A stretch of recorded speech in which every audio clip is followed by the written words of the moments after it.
سلطان صلاح الدین ایوبی اسلامی تاریخ کا وہ نادر و نایاب ستارہ اور گوہر بے بہا ہے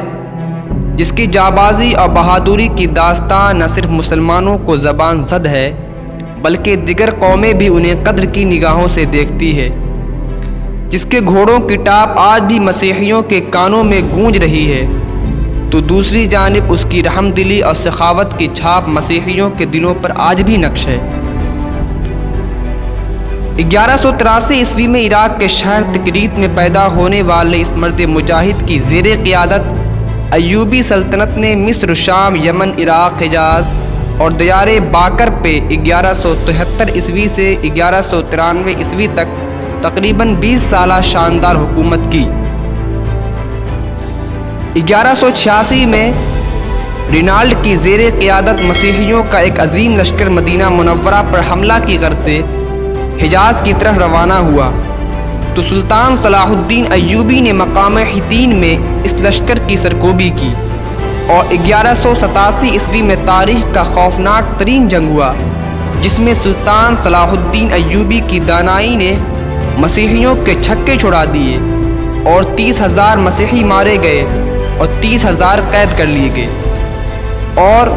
رینالڈ کو مدینہ منورہ پہ حملہ کی ناکام کوشش اور نبی کریم صلی اللہ تعالی علیہ وسلم کی شان میں گستاخی کرنے کے جرم عظیم میں سلطان صلاح الدین ایوبی نے خود اپنے ہاتھوں واصل جہنم کیا۔ اسی سال سلطان ایوبی نے تاریخ اسلام کا وہ عظیم الشان کارنامہ سر انجام دیا جسے رہتی دنیا تک فراموش کر پانا ناممکن ہے، یعنی مسلمانوں کہ قبلہ اول بیت المقدس کے پورے 88 سالوں بعد مسیحیوں کے قبضے سے آزاد کرایا، بیت المقدس کے ساتھ یروشلم فتح کر ڈالا، اور جلد ہی پورا فلسطین مسلمانوں کے قبضے میں آ گیا۔ بیت المقدس فتح کرنے کے بعد فاتح بیت المقدس نے جب اس پاکیزہ مسجد میں قدم رکھا تو پوری دنیا دنگ رہ گئی اور مذہب اسلام کی اصل ہتھیار یعنی اخلاق و کردار کی دوبارہ قائل ہو گئی، جب سلطان صلاح الدین ایوبی اور ان کے بھائی ملک عادل نے غریب و نادار عیسائیوں کا فدیہ خود اپنی جیب سے ادا کیا۔ بیت المقدس 1948 عیسوی تک مسلسل 671 سال مسلمانوں کے قبضے میں رہا، اور دنیا کے ہر گوشہ سے زائرین اس پاکیزہ گھر کی زیارت کے لیے آتے رہے، مگر 1948 میں امریکہ، برطانیہ اور فرانس کی مشترکہ سازش سے فلسطین پر یہودی حکومت قائم ہوئی اور نصف بیت المقدس پر اسرائیلیوں کا قبضہ ہو گیا، اور 1976 کی عرب اسرائیل جنگ میں بیت المقدس پر یہودیوں کا مکمل قبضہ ہو گیا۔ تب سے آج تک گزشتہ 52 سالوں میں اسرائیلیوں نے بیت المقدس اور فلسطینی مسلمانوں پر ظلم و ستم، تشدد و بربریت کے وہ پہاڑ توڑے جنہیں سن کر کلیجہ منہ کو آتا ہے۔ گزشتہ نصف صدی فلسطینی مسلمان اس مرد مجاہد کی راہ دیکھ رہے ہیں جو انہیں اسرائیلی جبر و تشدد کی کوہ عمیق سے نجات دلائے اور بیت المقدس کی حفاظت کرے، مگر پچھلے 52 سالوں سے یہ سوال آج بھی بدستور قائم ہے کہ مسلمانوں میں اب کوئی دوسرا صلاح الدین ایوبی کیوں نہیں پیدا ہوتا؟ کوئی مسلمان اپنی قبلہ اول بیت المقدس کی حفاظت کے لیے آگے کیوں نہیں آتا؟ کیوں اس مقدس گھر کو اسرائیلیوں کے ناپاک قدموں سے پاک نہیں کرتا؟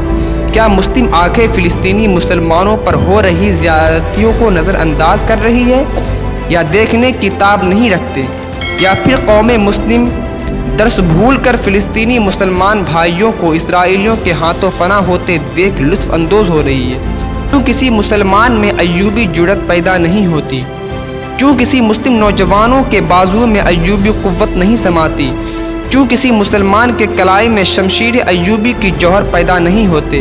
وجہ صاف ہے اور واضح ہے، آج ہم نے اپنی تاریخ فراموش کر دی، فضول و باطل کہانیوں میں الجھ گئے۔ آج ہم نے مجاہدین اسلام کی داستانوں کا مطالعہ ترک کر دیا اور فحش لٹریچر کتابوں، ناولوں کا مطالعہ شروع کر دیا۔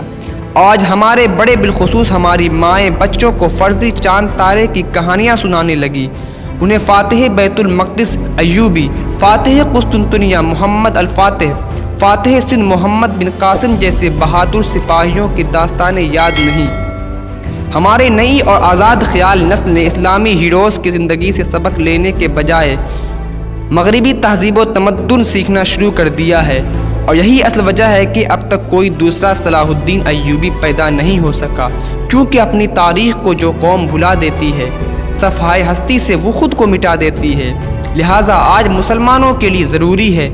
کہ نئی نسلوں کو اسلامی تاریخ سے آگاہ کرائے، انہیں فلمی دنیا کے خیالاتی تصوراتی افسانوں اور جھوٹے ہیروز کی کہانیوں سے بچا کر ان کے دلوں میں اسلام کی وہی پرانی تاریخ راسخ کرے جس میں ہم 313 ہو کر ہزاروں کے مقابلے ڈٹے ہوئے تھے، بلکہ انہیں شکست فاس دیا تھا، اور ہماری تلواروں کی چمک قیصر و کسریٰ کو اندھا بنا دیتی تھی، اور اس کی کھنک ظالموں کو بہرا، کیونکہ تھوڑا ہی صحیح مگر آج بھی ہماری رگوں میں ایمانی خون گردش کر رہا ہے، اور اس کی حرارت نے ہمارے بازوؤں کو مسلسل خستہ اور کمزور ہونے سے باز رکھا ہے، بس اس امید میں کہ بازوئے مسلم خستہ ابھی کمزور نہیں، یہ جو اٹھ جائے تو اس سے کوئی شہزور نہیں۔ آج بھی ہم افق دہر پہ چھا سکتے ہیں، ہم جو چاہیں تو تشدد کو مٹا سکتے ہیں۔ وما توفیقی الا باللہ۔ اگر آپ کو ہماری یہ ویڈیو اچھی لگی ہو تو ہمارے چینل کاروان معاشرہ کو سبسکرائب کرنا نہ بھولیں، اور اپنے دوستوں کے ساتھ یہ ویڈیو ضرور شیئر کریں، اور اگر کوئی سوال ہو تو کمنٹس باکس میں پوچھنا نہ بھولیں۔